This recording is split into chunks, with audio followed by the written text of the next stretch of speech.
Well, locals in the Low Country getting ready to brave the cold.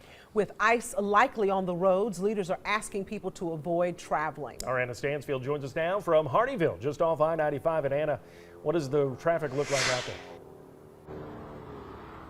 Yeah, well, Mike, Dawn, I think some good news here. People are actually following those recommendations by officials. You can see behind me a not too busy I-95. Again, we're right by exit 5 as you enter onto Hardeeville.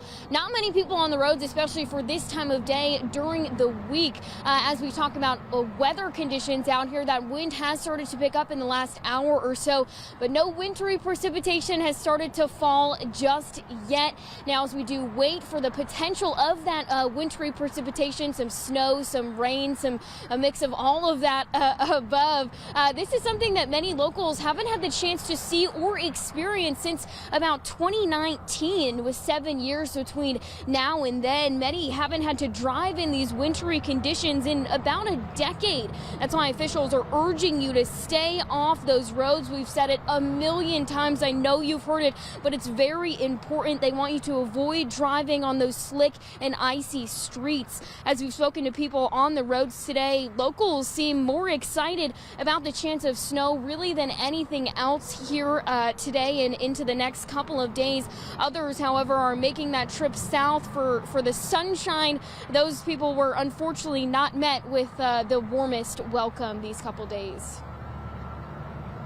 We're just here on vacationing. We were expecting to have good weather, especially down south. And all of a sudden, it's freezing.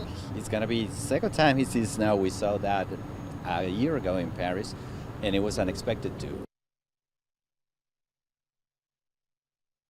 Now, just like that family, along with others either visiting this area or living here, they're hoping to make the most out of these colder temperatures, especially if we are able to see some of that snow. Many of them saying they've got plans to go sledding, have a snowball fight, even make some snowmen in their front yards tomorrow if that snow does fall here in the Low Country. Of course, city leaders and county officials are hoping they get the chance to do so as long as they stay safe and stay off those roads. We're live in Hardeeville.